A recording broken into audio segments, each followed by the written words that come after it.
Hello friends, and welcome to the Great Smoky Mountains National Forest. I'm here at the trailhead of the Jakes Creek Trail in search of Mayna Avent's art studio. It was abandoned back in the early 30s. Let's go find it.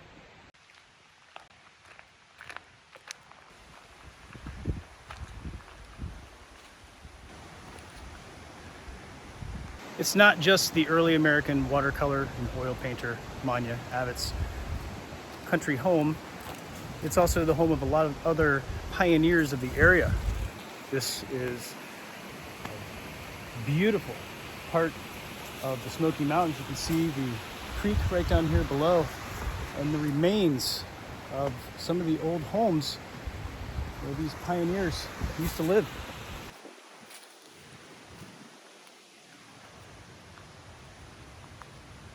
The road is paved all the way up here.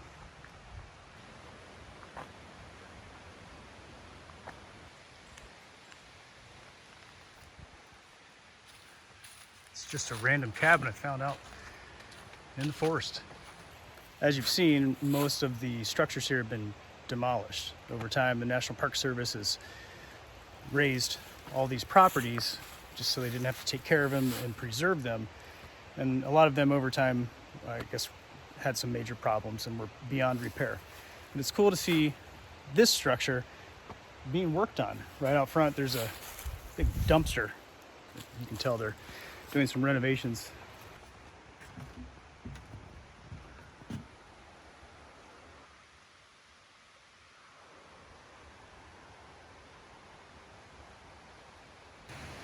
If you're so inclined, around back of this house is a way in. It's a cool stove. I've not seen one of those.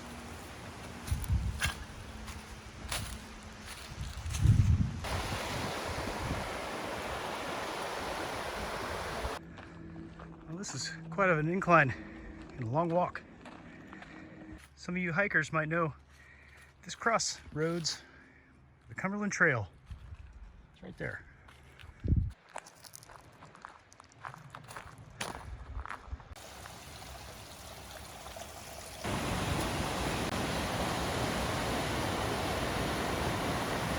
Been hiking here for about 2 miles now. It's been about 45 minutes, something like that. The views out here are amazing. This is awesome.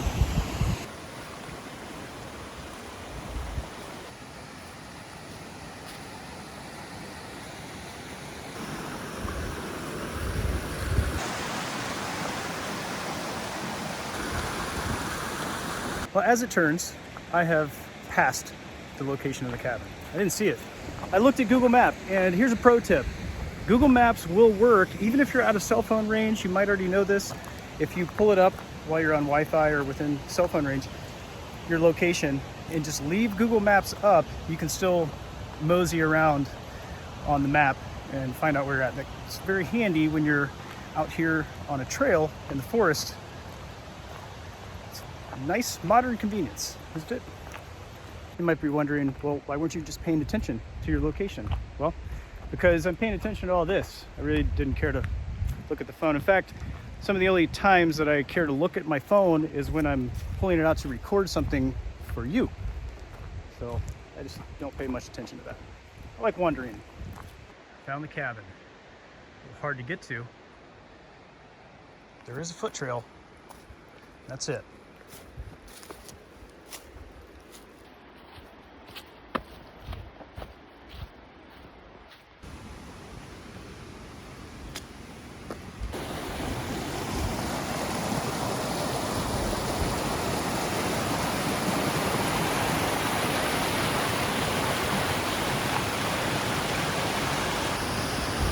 Not too much further to go.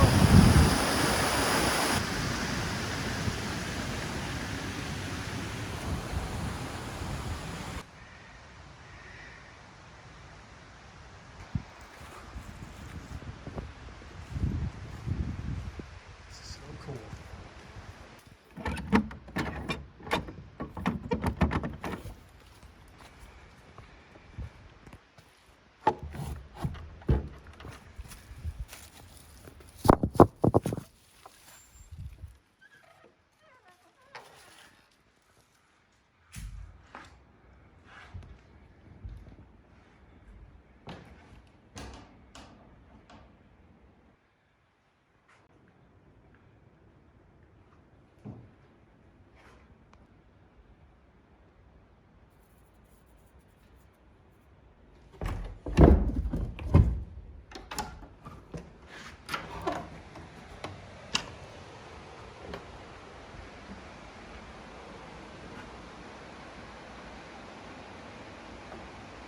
In 1850, the Ownby family owned this property. They built this cabin. Then in 1918, Frank Avent bought this house and remodeled it for his wife so she could use this as an art studio. She was a watercolor and oil painting artist. She painted right from here, probably a lot from this porch. Paintings of the scenery, the Appalachians. As an artist myself, I've created some paintings in the past.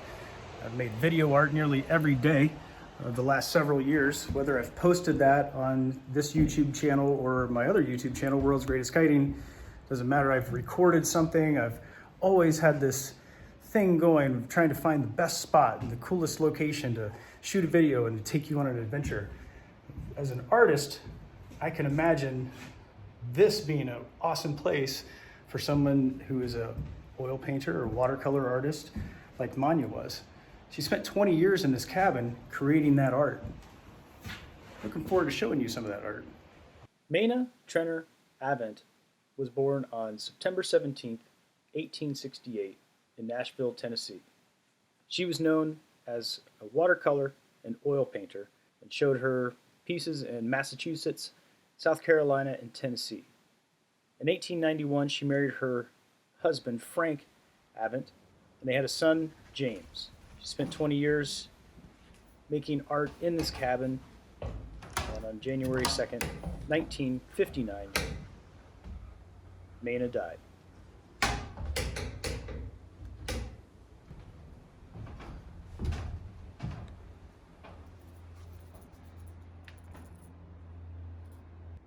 You can see here where hands have held onto this for years and years, going up the stairs.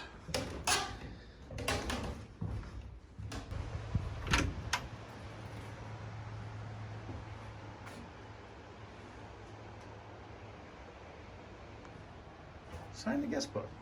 Keep it in here to keep the mice away. Cool.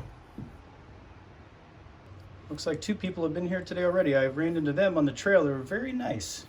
Told me some good information about the place.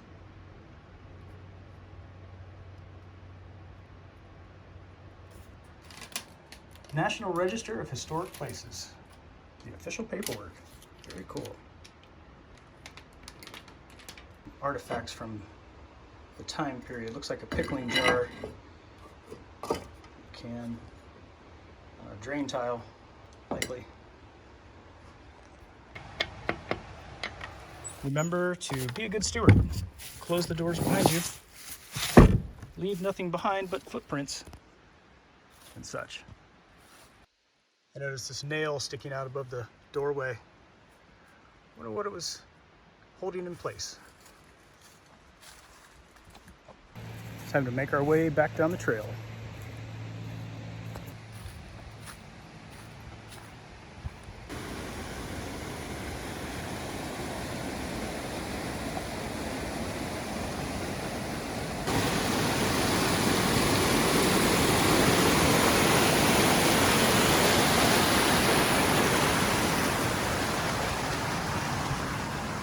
What a cool walk to your home. It does dawn on me though that it would be hard to get groceries up here. And at the time, I'm sure you lived off the land to a degree. Probably didn't need a icebox stuff. I don't know what life would be like in the 30s out here. Probably pretty tough. But for an artist, and this is where you wanted to be, might be easy.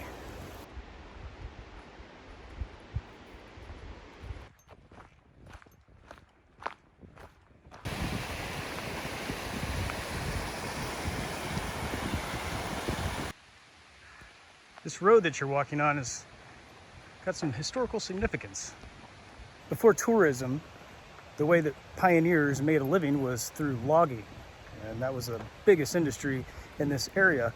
This road that we're walking on was the railway for the Little River Lumber Company that worked out of this part of the forest. A lot of the workers for the Little River Lumber Company were the original inhabitants of these houses. Something I might have mistaken earlier in this video was that these houses, you see the chimneys over here off the side of the creek, the little river. These were likely built by the city slickers that came in for the tourism industry and not the original inhabitants of the area. There's another section of the forest a couple miles over that have some of the remnants of those original homes for the loggers. Friends, this has been a really fun adventure to one of the hidden gems of the Smoky Mountains, the art studio of Mayna Trenor Avent. It's off the beaten path and you have to be willing to go there. I would say that this trail is a medium rated trail. It's not too hard, but you have to go off path a little bit. If you're trying to find it, right here's the sign, Jake's Creek Trail. You're in the Elkmont parking lot. If you saw my last video from Daisy Town, they share the same parking lot. So look for that. And then sometimes of the year, this gate is actually open and you can drive all the way up there and there's a turnaround at the end. If you want to find the trail to go to the cabin, it's about 1 mile up this trail. Look to your right and there will be some wooden steps that go all the way down. You will not be able to see this in the summertime with the leaves on the trees. This is the only time of year you'll be able to see it from a distance, so look out for that trail. Hope you enjoy. Friends, thanks for joining me today. I appreciate it. I love that you come along with me on these adventures. If you like what you're seeing, hit like, hit subscribe, hit that bell notification button, and I'll see you in the next video.